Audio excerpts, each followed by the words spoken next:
Welcome to LOA Today.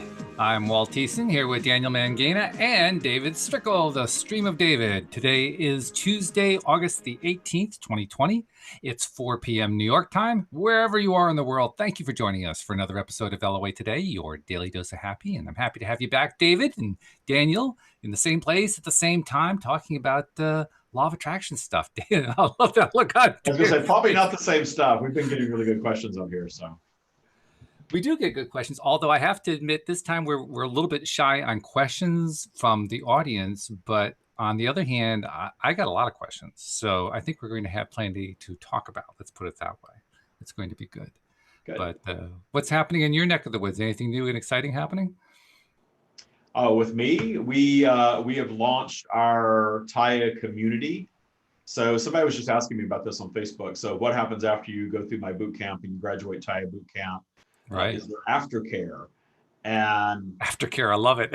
I thought aftercare, I haven't really thought about it as aftercare, because the whole point of Taya boot camp is that you get in and you learn the tools to create your reality in your favor intentionally for the rest of your life.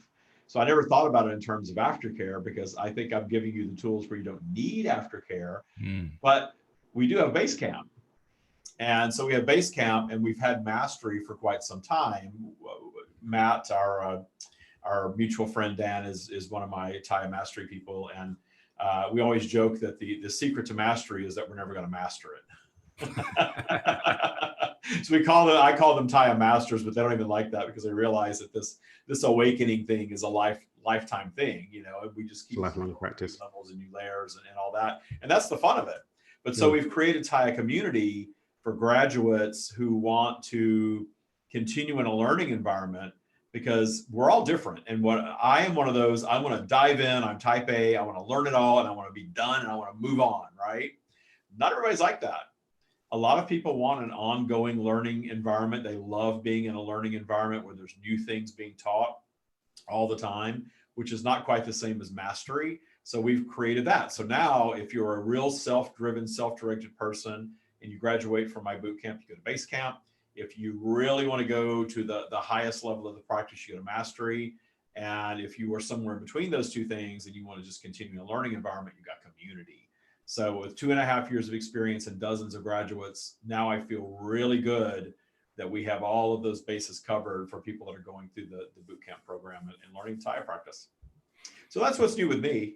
That's pretty good. I like that. Yeah. Although I have a question for you. I mean, from what I understand about what source energy has had to teach us as humans, all of us, we are, in one sense, we're already masters. We've been masters for millennia, for generation after generation after generation. Some of us coming back to live here. I heard one psychic say, I personally have had over 1,300 lifetimes. I remember none of them, but apparently I'm pretty good at this thing. I just didn't know it. Yeah. So maybe we are masters. Says that we are infinite beings living in infinite realities, or existing or experiencing infinite realities simultaneously, and it's infinite. As in, we start out as a strand of consciousness that is something less than our science has even discovered yet. That is a building block of that combines with other consciousness and creates a more sophisticated building block. You go all the way from that to, on planet Earth, we are the most sophisticated beings that we're aware of. They've said that before on planet Earth, and that's a highly evolved existence. And all of those other existences are happening in the quantum field simultaneously. And then there are, of course, more sophisticated things than this, believe it or not. There are environments that are more, it's funny because when people think about, other worlds in science fiction, they're always more sophisticated than we are, right? Yeah, right. They're always coming here to the dumb earthlings and teaching us a thing or two, or abducting us or whatever. And what I've gotten from the stream, they don't get too deep into showing me that other stuff, because they really get into that's beyond your comprehension, because it's so vast and so varied that there's just no place to stop and start with all of that, because it's far more complex than we believe. And when we start trying to quantify anything, including how many lifetimes we've lived in human terms, we are really comprehending the energetic realm as best we can as human beings. So I have had things in the past that I was very sure about how many entities comprise the stream and things like that. And then I find out as these teachings evolve that we can't really compare the energetic realm to our physical reality at all. There's no linear time, there's no quantity, there's none of that stuff. So to say I've lived X number of lifetimes, that's a comprehension that we're having that we can sort of wrap our head around, but it doesn't begin to describe our eternal nature. Well, to me, you just made the argument beautifully for the fact that we're masters. I mean, that's with the Taya practices, the Taya practice isn't learning how to be a spiritual being in a human body. The Taya practice is more than not unlearning all of the crap that we're taught in humanity. Yeah, it separates us from what we already come equipped with. That's exactly what Taya is. Mm-hmm. Mm-hmm. And of course, Daniel has already figured all this stuff out. He's way ahead of us. So, we go to him whenever we need to get this stuff figured out from a more quantum I don't think so. point of view. No. I don't think so. At all. At all. Well, I with the stream and the teachings, and it's advanced so much since 2017 when I started sharing it with the world, because there is a big difference between me channeling information based on topics that I wanted to channel on in my podcast, sitting alone in my living room, which is what I did in the beginning, sure, to interacting with other people such as yourselves and getting this new information that evolves and evolves and evolves. And the pandemic was a big turning point where Matt, our mutual friend, said to the stream, "You've been plotting your way up to this until now." Well, their whole message really turned up in volume at the beginning of the pandemic, which really has nothing to do with the pandemic. The pandemic is just a byproduct of the raise in vibration that we're experiencing on planet Earth. And all these other things that are bubbling up now are just results of that. But their message really took off in a new direction and has gotten very deep since then. And it's really become much more of an awakening message rather than just an abundance message. And so now our little tagline now is awakening to abundance, because the stream is not so into guiding us to a spiritual awakening that they are trying to guide us away from our 3D reality of wanting to live in abundance. And that means not just money and material things, of course, but health and happiness and great experiences and all of that. That's abundance. So yes, have your awakening, but we're not supposed to be sequestering ourselves and being these spiritual beings in human bodies, meditating all day long and just being alone in meditation. We're here to experience life, the ups and downs and triumphs and all of it. So have your awakening, get your enlightening, get these tools to zoom out to the highest perspective to make sense of life, and then go back and enjoy being a human. Yeah, while we're here, which is very brief. So, and that's pretty much in alignment with what, Daniel, you've been doing with the various workshops you do in your books and all that kind of stuff. You're basically trying to do the same thing. You're trying to help people not just learn this stuff, but go do something with it. Yeah, I mean, one of the reasons why I think I resonated so strongly with David's work and the work he's doing with the stream is that practical aspect of it versus let's align and go and drink plants and sit in a cave in Bali and do breath work all day, which is great, granted. But if you come to the fairground and leave at the end and haven't been on any of the rides, you're just going to have to keep coming back. So people who profess to be so obsessed with expansion and enlightenment and moving to the next level, but don't do anything to actually get to the next level, as in go through the current level, I personally find it a little bit funny. But I know people are sensitive to that, so I still laugh about it. I love that. I know you're sensitive about this, so I'm still going to laugh at you about it. But, the abundance piece, I agree completely. Abundance isn't just money. Money is just a medium of exchange through which we can experience a deeper variety of abundance. That's it. This is true. This is very true. Although it is a good place to start. I mean, that's what the whole money game thing was about. And by the way, I wanted to let you know I had at least a half dozen listeners contact me saying, yes, I've joined on to doing step by step Yay. with the money game. So that's Yeah. just wanted to throw that up there and say congratulations, guys. Keep it going. Tell us what happens. I'll tell you that for myself, I'm actually keeping a little bit of a journal as I'm doing this, describing my moment to moment when I actually sit down to do stuff with it. And it's one of those things I kind of have like a love-hate relationship with, because I've never liked journaling. But in this case, I don't think of it as journaling. I think of it as like I'm starting to write a little novel, and we'll see how the novel turns out. So Brilliant. yeah. Do So you do some sort of meditation before you journal? I almost said no to that until I remembered very quickly that there are so many different activities that we do that can qualify as meditation that I have to probably say yes. Yeah, I actually do. well, I because just don't. at your best when you're journaling, it's automatic writing. You're so source connected that you're getting clarity, and you're up in that high vibration of clarity. And what you're writing is source connected material, which is channeling. And the reason you're writing it is really so you can go back to it when your vibration inevitably lowers and remember where you were in that moment. We call this we call it vibrational time stamping, where you're capturing a moment of high vibration so that you can return to it again in the future to reset your vibration at a higher place when you're down a little bit. It's just kind of a little trick that we like to teach, that because polarity is always going to pull your vibe down. And even when you start releasing all of the things in your lower vibrational field that sort of grab you and drag you down, those little demons that are down there waiting for you, people like to call them that. Even though we can release all of that stuff with some work, just some forgiveness work, if nothing else, polarity is going to take your vibe down sometimes. And when you can recall a higher vibrational time or go back to your automatic writing, that will automatically lift your vibration. And it's a very powerful tool. And a lot of people come into my program and they're like, I can't meditate. I hate meditating. I sit and try to quiet my mind. I get so mad at myself. And I said, well, stop all that. We don't want to do that. We're going to find your path to doing this, because I have a very chattery mind myself, but I've gotten my general vibration so high that I can quick clear in seconds. And that's what we work toward, because you want to quick clear throughout the day to keep your general vibration high, not sit in meditation for half an hour in the morning, and then let your day take you racing down in vibration for the rest of the day. Yeah, exactly. That's what happens. I used to meditate. I lived in San Francisco, and I used to meditate in the morning before I left the house. I lived downtown.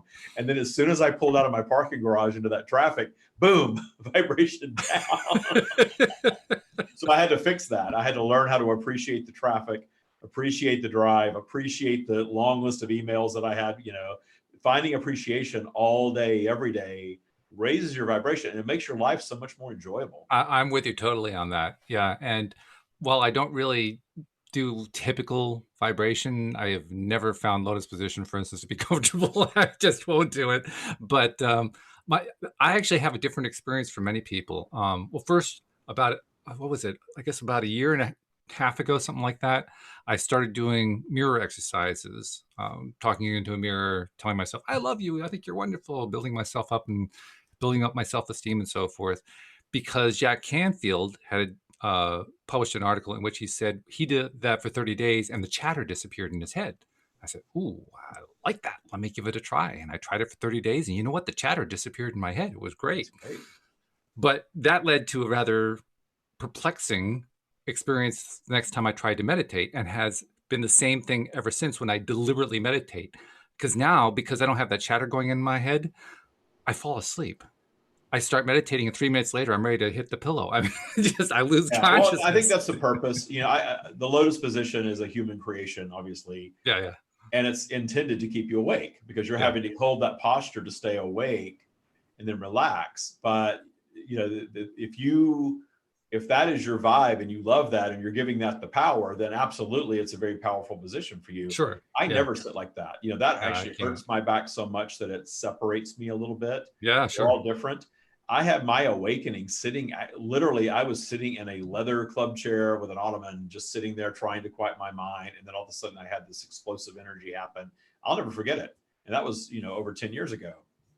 So I think that you can be anywhere. My tagline is, and this is true, I learned how to meditate and quiet my mind in JFK Airport. because I used Cool. to have That's a to good fly place in to and out do of it. JFK a lot. And Because if you can do it there, you can do it anywhere. Yeah, I did not like JFK. I don't like the vibe there. It's just angry and hurried, and just all of this going on, commotion, and it was a bad experience. So that's another one of those experiences that I made good by learning how to stand in security and quiet my mind and do these little mini meditations. And then my trip always went a lot better when I did it. But when I got to the airport and I was stressed, something always went wrong. And I learned if I could clear and raise my vibe, my travel experience was always great. And I traveled all the time. Wow. Yeah. Okay. That's good. I mean, Daniel, I never really asked you in depth about this. Are you a meditator in a big way? Mm-hmm. You are. Mm-hmm. But do you have what's your experience like? I think there's different. I think meditation is a state that you can find yourself in during different practices. Mm-hmm. Hence, I did something called ecstatic dance once when I was in Northern California. I was dancing meditation, and you're in a meditative state and entering into dance. Dr. Joe Dispenza's got the walking meditations. Yeah, I do that. I do a lot of visualization work in a meditative state. Mm-hmm. Meditation for me is unplugging from the physical and plugging into the aspect of us that's beyond the physical, wherein which you can perhaps sit in silence and renew and revitalize. You can connect with messages from your higher self. You can go into do personal healing work. For me, it's meditation's an interface that we can use to connect to different tools and practices, some of which is silence, some of which is tuning in and doing guided work in order to reprogram yourself. That's my experience personally. Okay. All right. That's good. So, well, actually, I said we only had a few questions. And as I said that Russ came into the live stream and posted about 5 more. So I think we better get going here to... Speaking of meditation. That's right. Well, that's exactly what I do when I tune into the stream is I quiet, I set an intention. I always make sure that my vibe is high when I even come on here. If I'm stressed out about something in my business or something, which doesn't happen very often, but if it does, I know that I've got to get right with myself. Mm-hmm. Got to get right with the Lord before I can come in. I've got to get right with myself before I can come in and just allow it to flow the way that it does, because I get quiet, it sort of emerges, I set that intention, and I always say I sort of shift into a gear, right, and then they just flow, and I'm back there somewhere, and I'm aware of it when it's happening, but after the fact I rarely remember it. So it's an interesting, it's hard to describe. I guess I just did it as best I could. Yeah. Well, you described it a few times and pretty much the same way each time, and I can't imagine doing what you do, to be honest. I mean, you obviously love it. Every single time you come out saying, "Oh wow, I'm buzzing, I'm feeling great." Yeah. It's the greatest feeling in the world, definitely. Yeah, definitely. So I'm glad it worked for you. That's good. So why don't you do your connecting? And while you're connecting, I will remind people who are not yet subscribed to the LOA Today app to get the app. It is improving day by day. By the way, little message: if you are an iPhone user and you are having any issues with playback on any of the podcast episodes, let me know. I'm trying to collect some data about that. It doesn't seem to be involved in any of the other platforms. It seems to be just iPhone. But anybody who's having any issues, use the app to send me a message and tell me what you're experiencing, because that's always very helpful. And in a moment, when David's connected, we'll be able to get started here. We are here. Yes, can see it. All right. So welcome, stream. Glad to have you here. Today we have more questions than I thought we were going to have at the beginning of the podcast. But the first one is a challenger. Anyone who has anything to do with law of attraction discussions has run into this kind of issue where people bring up like the darkest side, the most difficult side of understanding how source energy works, how the law works, how all this stuff works, particularly where any kind of victim situation comes in. And that's what this particular question is about. It's from Eliza. And Eliza says, what about sexual abuse of a child? As it relates to the law of attraction, how do I make sense of the fact that my daughter was sexually abused by her father? How do I understand this in the context of creating our own reality? I'm having a hard time wrapping my brain around a child creating such an awful experience. Thank you. We will begin with, we understand your human perspective on issues such as this. We understand it very well. you are all having a physical experience that you are perceiving, and you are perceiving it, and for lack of better terminology, in 3D, in your perceived reality. And you come to this planet with an intention as an eternal soul consciousness being. You have an intention to come and have a unique human experience of contrast. Understanding from that eternal perspective that positive and negative are not viewed the same way in the energetic realm. That the things that occur to human beings are what you often refer to as contrast, meaning positive and negative. And you notice that you all have this vibrational flow up and down due to polarity. You all have days that you feel really good and positive, and you have days that you feel less than that. This vibrational flow of polarity is natural in any physical environment and is intended to create a mix of positive and negative experiences. These positive and negative experiences create the friction, if you will, that is needed for expansion, because expansion comes in the form of evolution, solutions, solving, moving on from. So in your eternal consciousness state, you do not view anything as negative or wrong, because everything in your physical human state that you view as negative or wrong actually exists to inspire expansion, to inspire moving on from, to inspire new creation. So when you project into a set of circumstances, you do so via the law of attraction. You are an independent strand of soul consciousness seeking more and more sophisticated experiences with each of your visits to a physical environment. We will slow this down a little bit because this is a lot to comprehend in one interaction. But the eternal soul understands that a more sophisticated experience is going to be a higher contrast experience. So on your planet, of course, we are using planet Earth as the example because we are communicating with you here on planet Earth at this time. The more sophisticated soul that is looking for the more sophisticated experience, and you are all on this journey of ever more challenging experiences because of the level of expansion that is offered in the overcoming of obstacles. You receive significant expansion in moving through what is very often considered a difficult experience as a human being. And notice that many in these absorbing teachings such as ours, the ones that we will label you the forefront of thought on your planet, that are digging deeper and looking for answers in a much deeper way. Even if you are not liking what you're hearing, you are here for answers.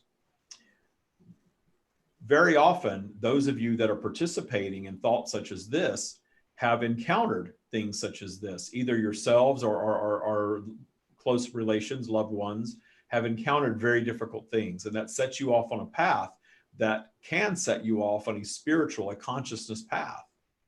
And those of you that are on this path understand that you are viewing the world from a much more zoomed out perspective than perhaps most of the other people on your planet at this time. That contrast set you on this path to this place to discover answers to life's questions that are really not answered anywhere else.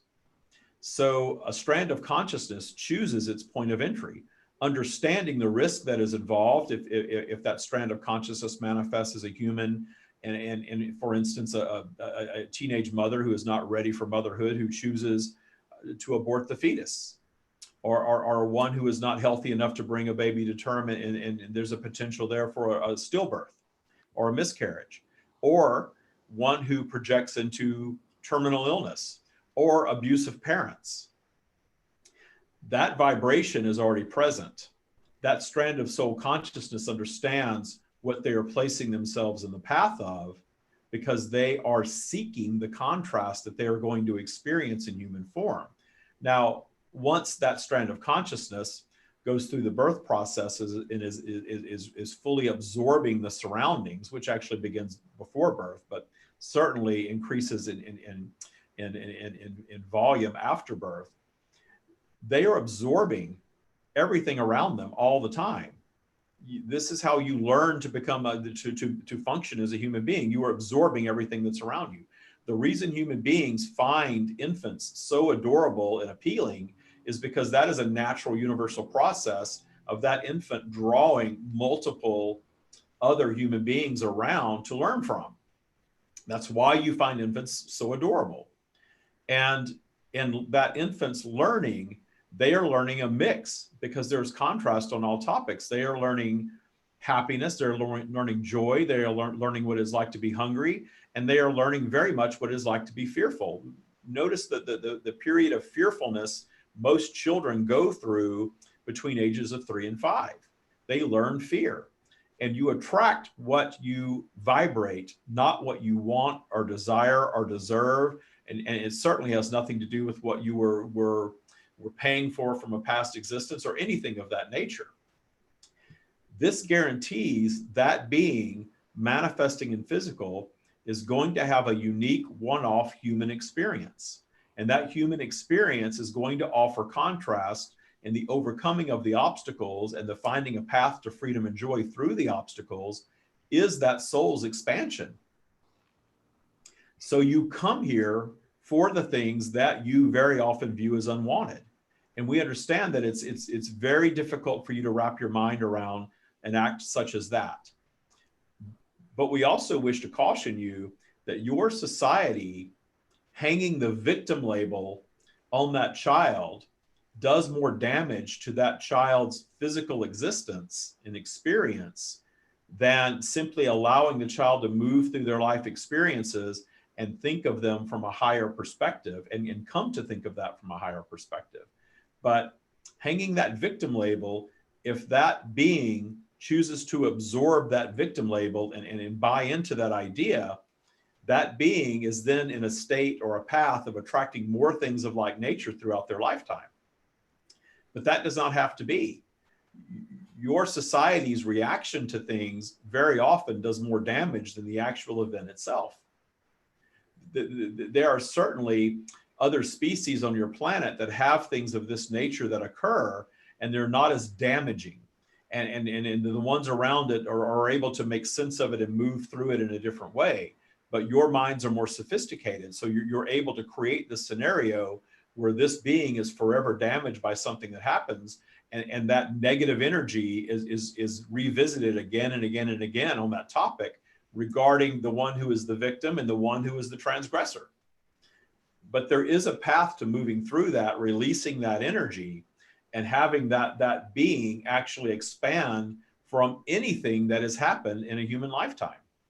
And you do see examples of this on your planet. But understanding it from a zoomed out perspective is something that you're not going to suddenly do because we share these words with you. This is something that is a personal journey of self-discovery that will, for the one who is asking the question, actually create an expansive experience in and of itself of trying to make sense of and ultimately make peace with what occurred. That idea of a victim being more harmed by being called a victim, that in and of itself is a very challenging concept all by itself. Put aside all the rest of the stuff. That alone is challenging because when we think of the word victim, we think of somebody who had something terrible happen and done to them. And that conception of somebody is a conception of pity and of tremendously unhappy empathy and a feeling of how could this be? One of the words that people often associate with victims of the kind we're talking about here is innocent. Mm. Humans think of children as innocents. They are innocent beings. How could an innocent being have these horrible things done to them and have attracted it. It's seemingly impossible. There's no way an innocent being could do that.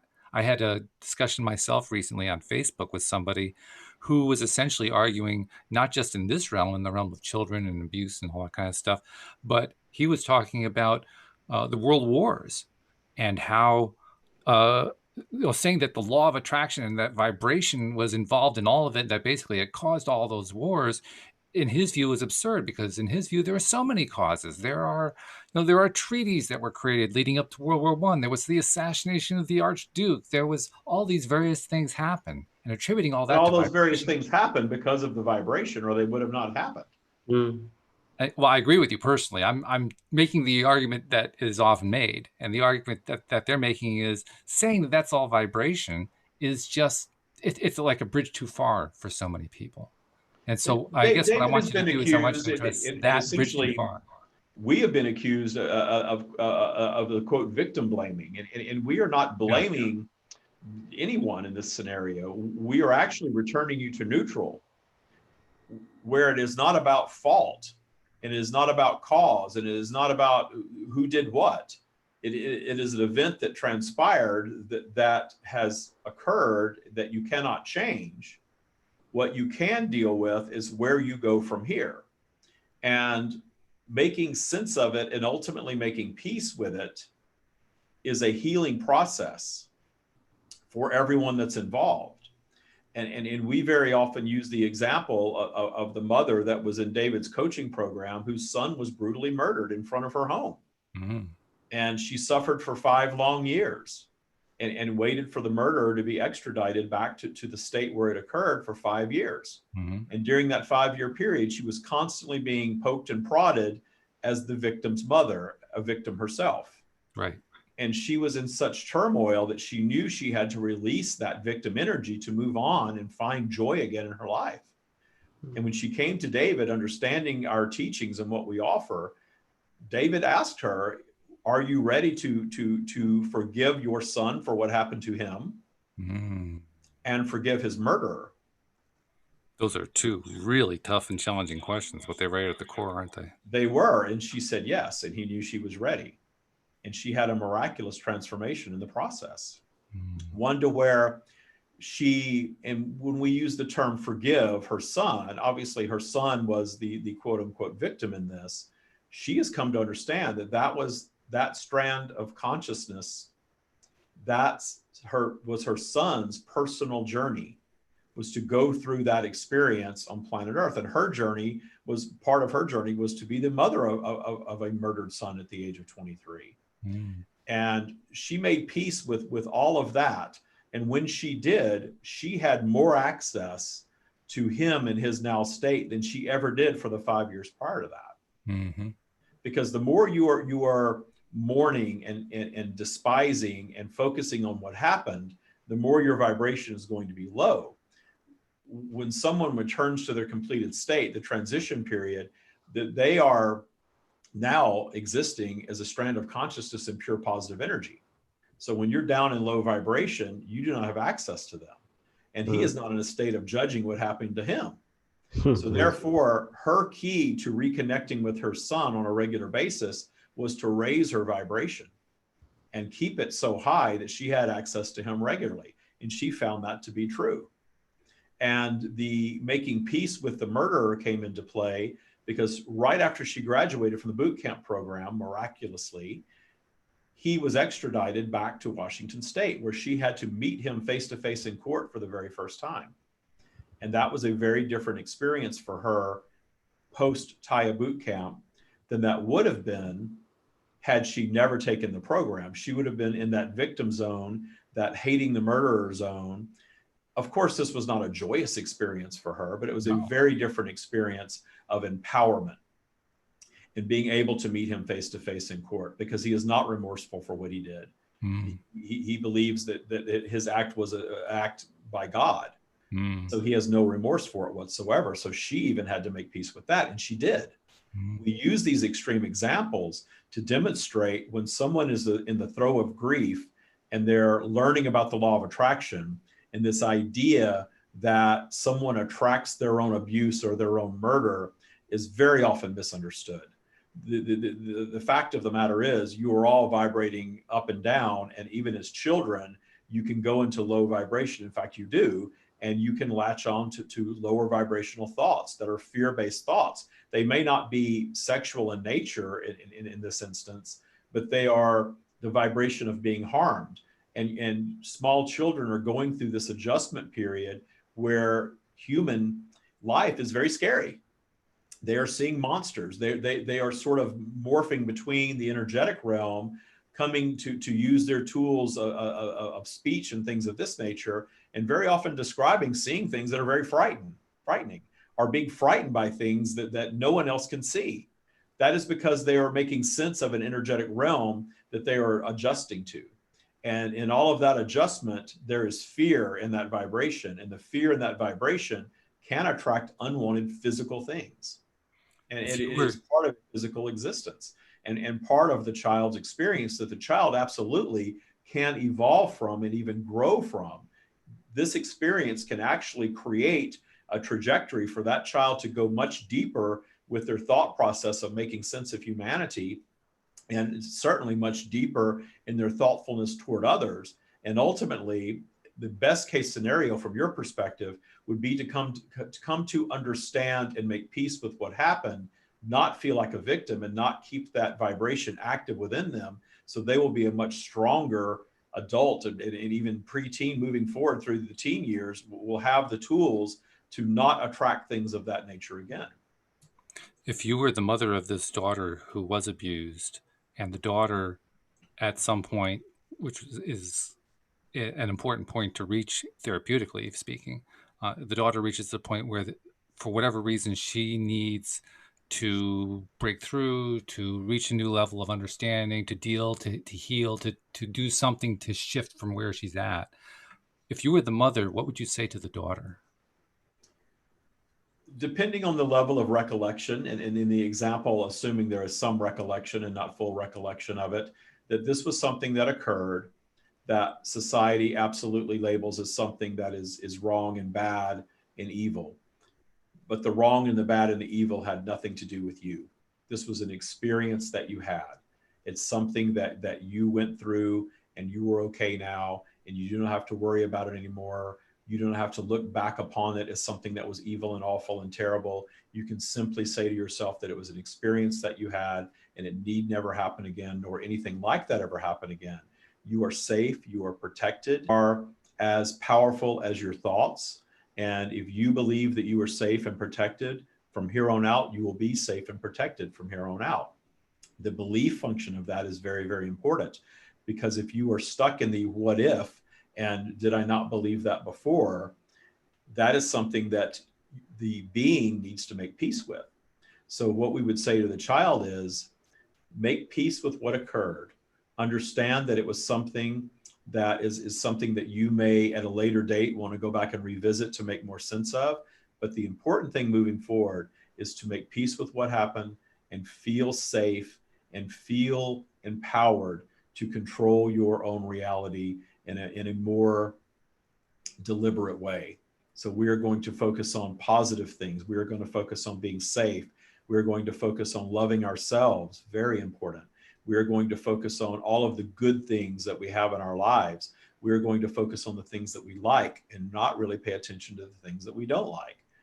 Depending on the child's age, that type of discussion is what is really needed there, so that that vibration is released. And eventually, especially since it was a parent, forgiveness to the point of appreciation is the next flow, but that will take time and emotional maturity to rework through all of that. The idea of bringing the topic up again and again and again is not necessarily needed. I believe that the child will be the one that will dictate where you go next. Okay. Daniel, you've been sitting very quietly and pensively over there. I didn't know if you had anything you wanted to add to it before we move on to the next question. I mean, this is something that I've actually, I had a perspective on. It was asked of me in an event I did a couple years ago, actually. My viewpoint is a step before, I think, what the streamer shared, which is, if we look at it from another perspective, we are not in the consciousness of the child, we're observing it. So actually what's happening is we're seeing, to some extent, a reflection of what's happening within us through the viewpoint of the story that we're witnessing of a child being abused, someone being murdered, because we're not the point of observation from the inside, we're the point of observation from the outside. So if you take it at hologram theory, which I think steps, like I said, before the whole zoom out and see from the higher perspective, we can only look at it fully from our perspective. And so instead of trying to understand why is that child suffering, it's understanding what within me is reflecting back in the witnessing of a child suffering. And then taking that step into the zoom out, I found to be very, very powerful in me being able to, for want of a better phrase, handle some of the ugliness that we see in the world. Yeah, because there's plenty of opportunity for that ugliness. So it's good to have a way to deal with it, to handle it. And I hesitate to use this word because I don't have a better one on hand, but to compartmentalize it, to basically put it in a place where it is manageable rather than in a place where it dominates us. I personally don't find anything wrong with compartmentalizing if we're compartmentalizing so that we can be resourced to handle it versus compartmentalizing so we can suppress it and not deal with it. Precisely, yeah. If I'm putting something in a bite-sizable portion so that I can eat it, it's very different to hiding it in a sack under the bed until it rots and smells. There's a difference between the two, I find. We like to provide the example of, you often see images of children who are very poor in impoverished environments, and they are just happy. They're playing, they're laughing. And the viewer perhaps is viewing this in pity from their perspective of their vibration and their life experience. But the child in the experience, and even the child can grow into an adult in an experience like that, and they are experiencing it in their own vibration. So the removing of yourself from your own vibration and understanding that you all adjust to the reality that you create for yourselves. And the most disruptive thing is for someone else to intervene and try to pull someone who is in a different vibration into their own vibration due to their judgment of the other's vibration. This is the trying to save one from themselves mentality, and notice that it does not work very well. and this is true regardless of the age of the being. And we will reiterate that the hanging of the label of the victim and the monster and all of these things in the transgressor does more damage than the event itself. The child's adjustment to life after the discovery of the event will dictate what is needed next for the child. But the child is always coming at it from their perspective. They experienced it from their perspective of innocence, not necessarily even understanding what was happening. The idea of it being wrong and awful and evil may very well be something that is introduced at a later time that will be more challenging for that being to move through than the actual events themselves. And being betrayed by a parent is a very difficult path. And David had that experience as a child and being abused by other adults around him, and came to understand that all of that muck that he dredged through as a child brought him to the place full circle of being able to share our message the way that he does today. So now he is able to stand in full appreciation of it. But for the time period where he was not in appreciation of it, and he was feeling like a victim, and he was feeling like these things happened to him, and there was no co-creative sensibility to it whatsoever, it was a very unhappy time for him. The claiming ownership of is a very, very empowering thing. And this is something that you're not going to lead a child to do, but allow the space for them to do that themselves when they are ready. I just personally find that we all have our stories which come from our own experiences. And when we come to these very potentially heavy topics through the lens of our experiences, we do often paint other people's experiences through our lenses. And that's not speaking to the collective agreements of morality that we all, or most of us, subscribe to. But at a higher level, we just don't know what's going on. And the zoom out, I'd say from this level of consciousness, there are limits to the zoom out that we can make. And we do get flashes of it. But as the stream said, when you do zoom out, these fleeting moments, as painful as they may be within them, are fleeting. And that's very heavy for us to say, especially if we haven't personally experienced some of the things that we're talking about. And even if we haven't transcended them or haven't suppressed them, but it is very, very fleeting, very, very fleeting. And it's easy to get so caught up in that fleeting moment that we lose perspective in the rest of the moments that are available to us to be beautiful, or even the beauty that can come from the ugliness of those fleeting moments. It's where, when you describe it as fleeting, that's where what the stream was just saying about how there is a special agony in continuing to revisit over and over and over and over again. We can more easily appreciate just how much we torture ourselves. And it's not just people who have been, severely abused, like in the case of this woman's daughter. It's all the usual stuff that we put up with, the little traumas that we continually abuse ourselves with over and over again by playing them back in our heads and replaying them and replaying them and replaying them. So finding a way to come to peace with it it's especially for an extreme event, it's a necessity. And that's where I really appreciate what you were saying, Stream, when you were talking about creating space for the child to come to that realization of empowerment on their own.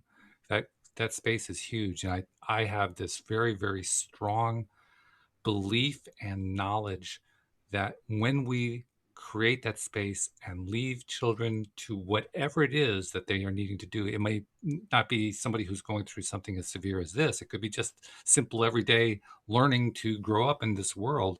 When we leave that space open, children have that built-in connection that the rest of us have. They can intuitively lead themselves to the place they need to be to. The biggest difficulties they run into are when the big people get in their way and say, no, you should be going this way. And that's when the repetitive patterns start to kick in over and over and over again, not by intention, not because the parents or the adults or the teachers wanted to create negative patterns, but just because they did it unintentionally, just by interfering. Whereas if they had just let the child do what the child needed to do, the child probably would have gotten there a whole lot more efficiently. The moral to the conversation, if you will, is that you are in a physical environment of contrast, and you will always be in contrast in varying degrees. And when you begin viewing the negative aspects of your life as opportunities for expansion, and then move on to zooming out and viewing the negative aspects of your world as opportunities for expansion. And this only works if you truly see yourselves as eternal beings that you are, and come to understand that every being is playing a role. Every being is a little cog in the gear that creates your environment, that also creates the universe. And it all serves a purpose. And we are not judging any of it, because from our perspective, we see how the negative aspects are perceived by you in your bubbles of reality as awful and terrible and monumental. But we see you as the eternal beings that you are, living endless existences simultaneously. And to place it in linear terms, earthly terms, your lives here on planet Earth are a brief weekend trip. There is not that much pressure, because you come and you go, and you come and you go, and you come and you go, and you do this into infinity. And when you are in that completed state, the state where you truly are, and have that full awareness, not physically focused, you understand that these infinite lifetimes, you all have a beginning, a middle, and an end, and there's no right or wrong way to go about doing that. And there's no right or wrong way to behave in physical. And there's no right or wrong way to live your contrast. The one that comes and is born into privilege and chooses a life of addiction and dies before age of 30 in a very unsavory way had a unique human experience that created expansion for that being in that experience. The one who comes and decides to be bitter and angry and turn all of that inward and then ultimately turn it outward and go and shoot up a building full of people had a unique human experience and will return to their completed state and see that they expanded even in the getting it that wrong from a human perspective.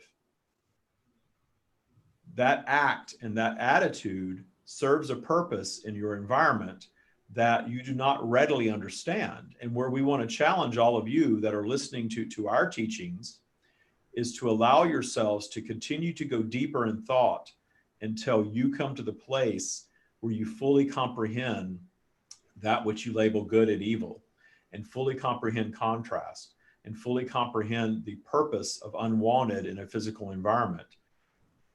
That takes some work and that takes some zooming out. But as our promise to you, if you are looking for enlightenment on earth, this is the closest that you're going to get to enlightenment on earth, is zooming out to our perspective while you are still in physical, while you are still here in the lifetime that you are perceiving right now. And when you get to that zoomed out space of being able to view your world from the highest perspective, which you all have available to you, this is part of all of you. You are viewing your life and your world very differently, and you become very much at peace with everything that's happening in your personal lives and everything that's happening in your world. And you learn to live a joyous existence in the contrast. And when you do that, you are having a true awakening experience. The closest you're going to be to being awake and enlightened in human form. That it is undescribable what that level of awareness is like until you've achieved it. And we are here to promise you that it is available to all of you.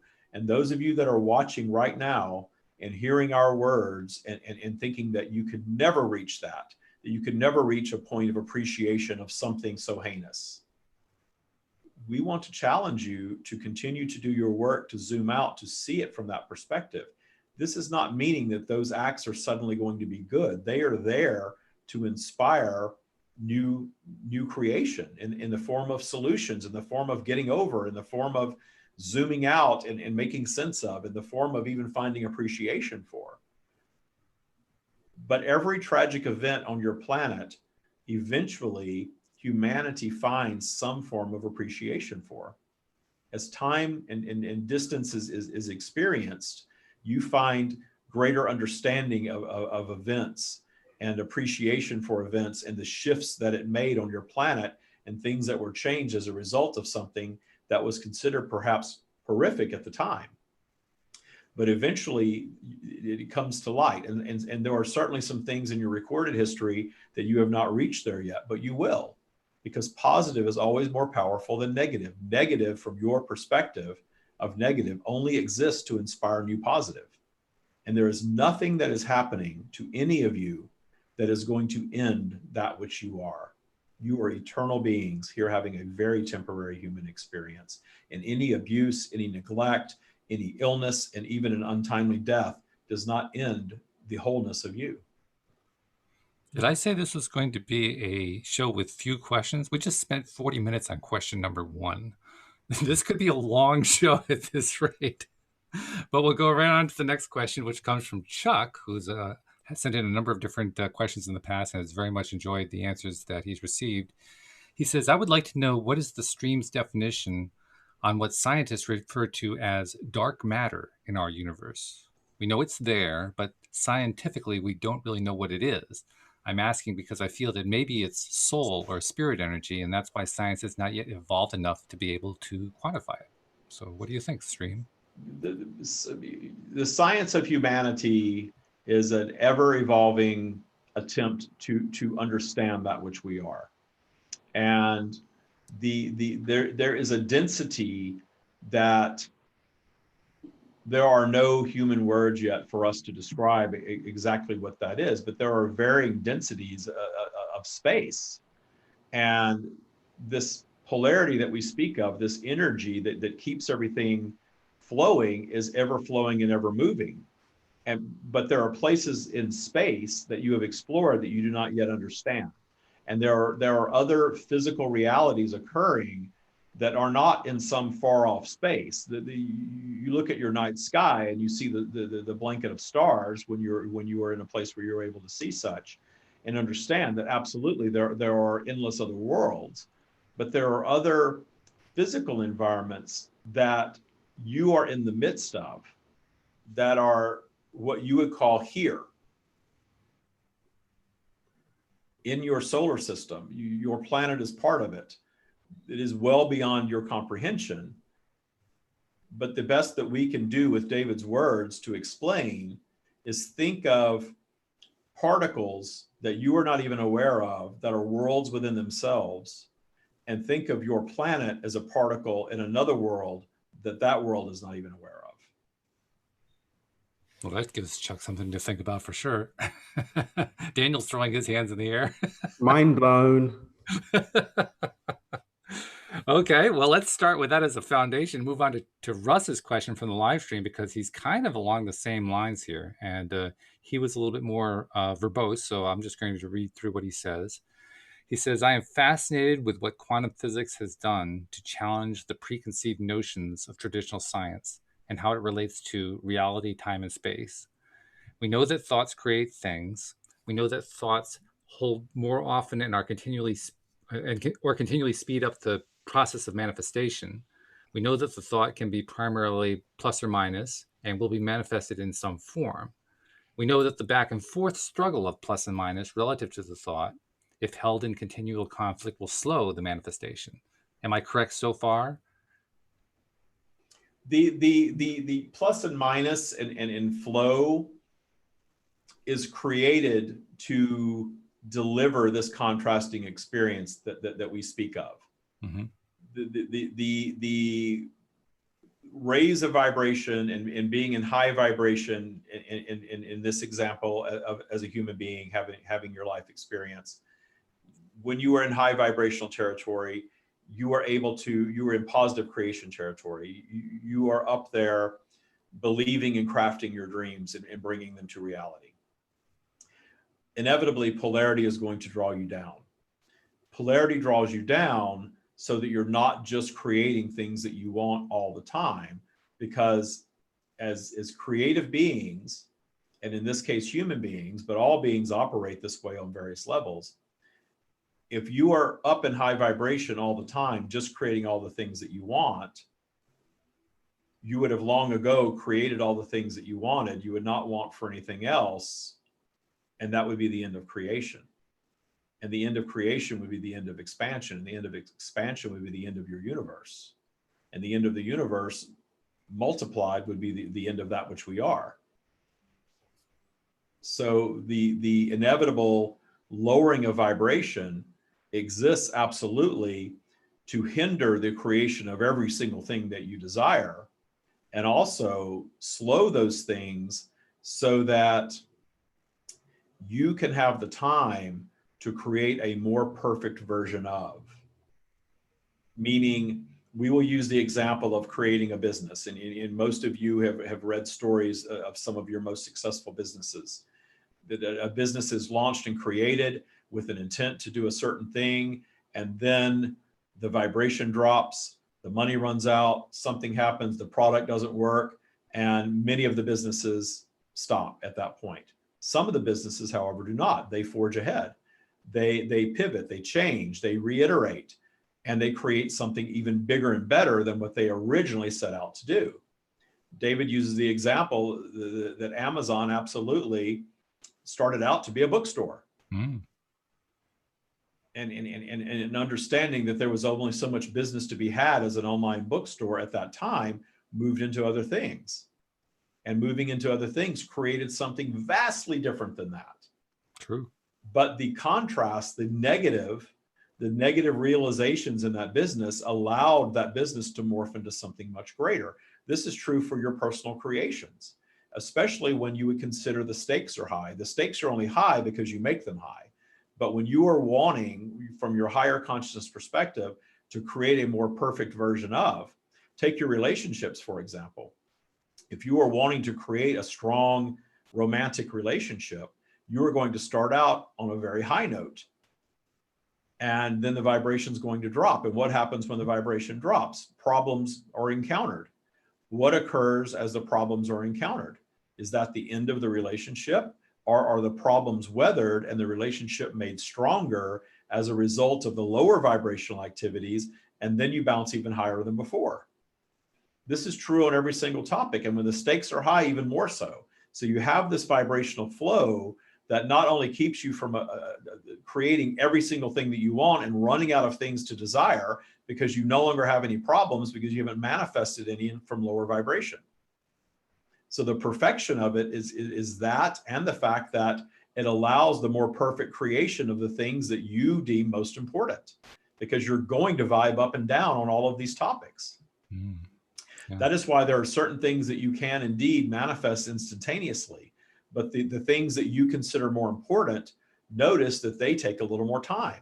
Now, very often the time is your own vibrational flow up and down this spiral. But if you stay with it, eventually you're going to manifest the thing that you want, because you will just grow weary of doubting it. Or you'll move off the topic altogether and let it go. And something that was already waiting for you in the vibrational realm of creation still exists. We use the term very often that when you dream a dream, that dream is created in the energetic realm.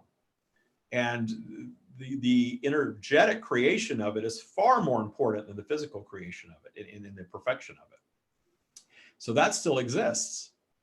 And if you create it and it exists and you let go of it and move on, someone else is going to meet that dream. One of David's favorite sayings is that someone is going to create your dream. It might as well be you. That is very true. That exists. It is created. It is there. And if you move on from the topic, eventually someone else is going to meet that vibration and create something exact or of like nature and create your dream. And there are endless examples of people who give up on their dreams, yes, only to have them realized by somebody else. Yes. And the only difference is what did you do when you went down in vibration? Did you do some work to bring yourself back up? Did you move on to another day? Or did you give up? Did you decide that it was impossible? Did you decide that your manifestational abilities were somehow broken? They're never broken. You are all manifesting all the time. The law of attraction is the same as gravity. There is no difference. The only difference in law of attraction is are you in alignment with the things that you desire as much as you're in alignment with sticking to the earth? I'm reminded of your choice. In your answer, I'm reminded of what used to be the motto of the Seabees in the military. The Seabees, the construction brigade that went and set up facilities for the military in their various activities. Their motto was, the difficult we do immediately, the impossible takes a little bit longer. And that's pretty much what you were just describing, that it just depends on what your mindset is going into it. If your mindset is you're going to see it through to the end, then you will get there. If your mindset is, oh, maybe I'm going to give up easily, then you're probably not going to get there. Someone else will instead. And that someone else will, that one resonates with me in a big way. So thanks for bringing that up. If you have a dream, commit to it and understand that you will eventually get there. And when you get there, even if it takes far longer than you ever intended, you will look back and reflect on that creation period as a very satisfying period of your life, even if you were having to let go of other things that you enjoy in the creative process. That whole creative process of high and low vibration, again, exists to create a more perfect version of. It is a gift from the universe, if you will. So returning to Russ's questions, he actually had two more questions that I think I can combine into one, but I'll read them both. So bear with me, stream, while I read both questions. So he says, going back to his discussion earlier about the plus and minus and how it slows manifestation and so forth, he says, can you confirm my hypothesis that thought and manifested reality is in essence a form of quantum entanglement, whereas the thought and realities are entangled. He says they are instantaneously reactive and therefore must either exist on this or another plane of existence or dimension. And once manifested to our reality, well, it is presented into our current reality, right? Every thought is broadcast. And when a thought is broadcast, there is a version of that thought that is forever in the energetic realm. The energetic realm does not fill up with thoughts and become full and purge. That thought is forever. So eventually, when something is dreamed up, some iteration or version of will come to be somehow. Are you realizing it in your lifetime, in your physical being, or not? You're aligning with it, you're allowing of it. We understand that these are popular terms. It makes all of the difference whether you are the one physically experiencing your dream or if it's living on in the energetic realm that will eventually be captured in some iteration of in physical by someone else. So all thoughts eventually become some form of creation. And this mix of positive and negative and everything in between is absolutely a strand of soul consciousness's intention when manifesting into physical.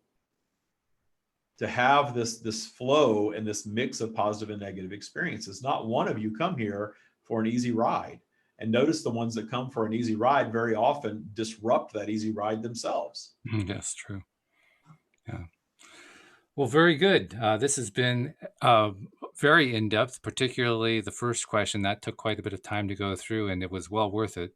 You gave some really useful information, so thank you very much, Stream.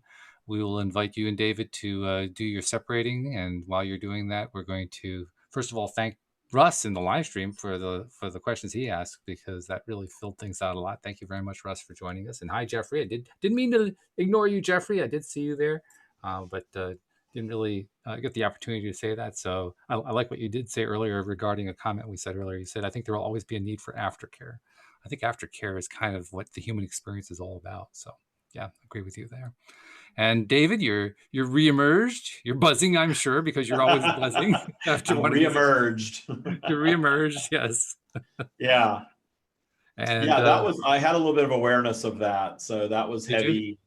Yeah, that was heavy. But I think that, you know, those questions cannot be answered in a sitting. You know, that's more, this is the stuff that we dive into, especially my mastery group. You know, we just did a whole podcast that I'm going to get out this week. I'm not even putting it on my radio show because I think it's too controversial, but it was on adrenochrome.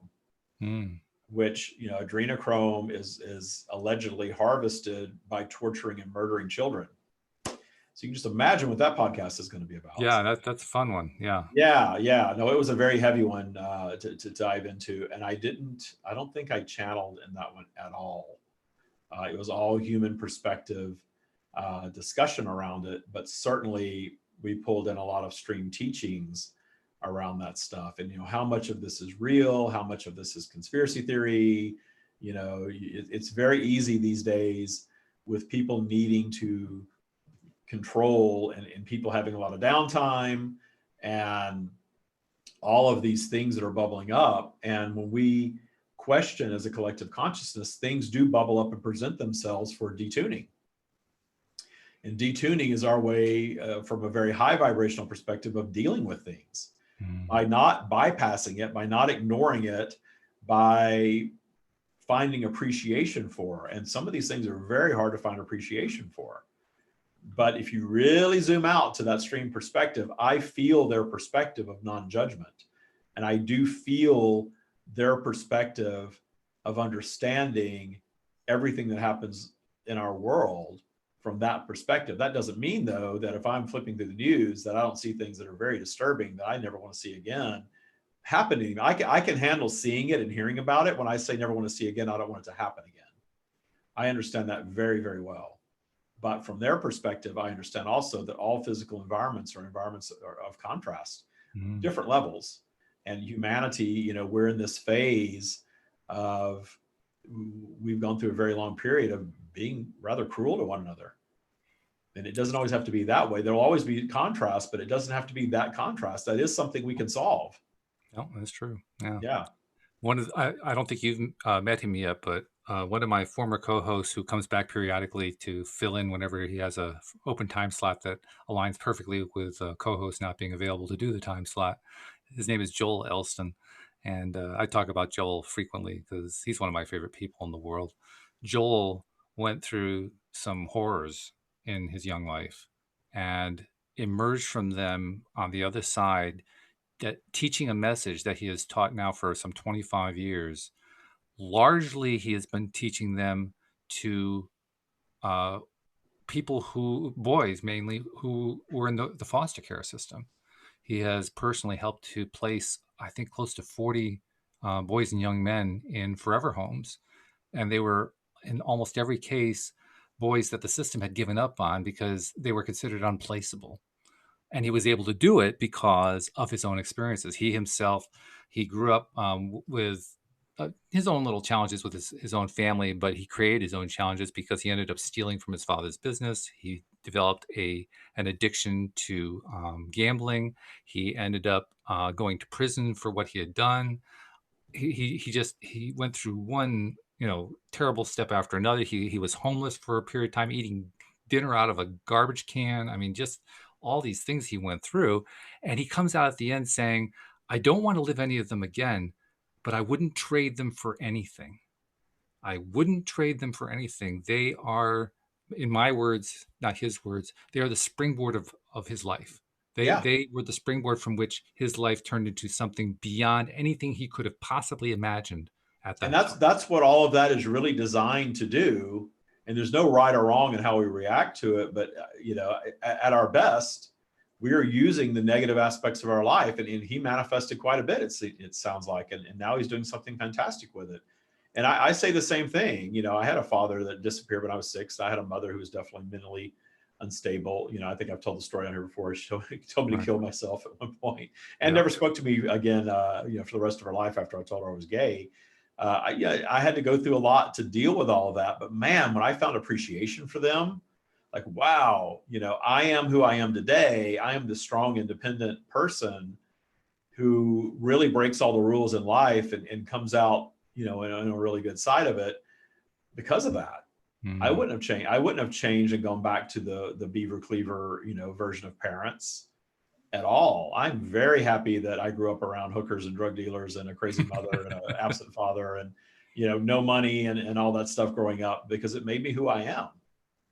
Absolutely. So I hope that, everybody who's got darkness in their past, if you want to label it as that, can make peace with those transgressors, because that is so life-changing. That's a big cornerstone of what I teach. And I will tell you, most people in my program are detuning parents. That's a very common thread of even somewhat well-intending parents create obstacles for us just by generational differences right off the bat. Sure. Yeah. And people are detuning parents, and parents are very often the roots that create the branch transgressors that flow through our lives and create all of our limiting beliefs. And the most fascinating and in some ways agonizing aspect of that is that in most cases, not all, in most cases, they're doing it from a place of love. Yeah. That's why I said well-intended parents.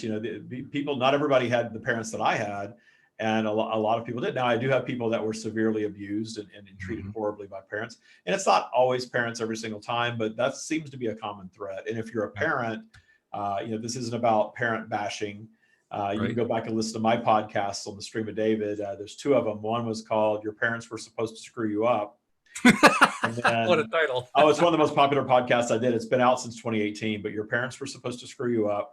And then we followed that up with Raising Perfectly Imperfect Children, meaning there are generational differences that creates contrast right off the bat. And the Stream has said, your parents, your biological parents, only owe you a point of entry to planet Earth, and that's it. Everything else from there is contrast.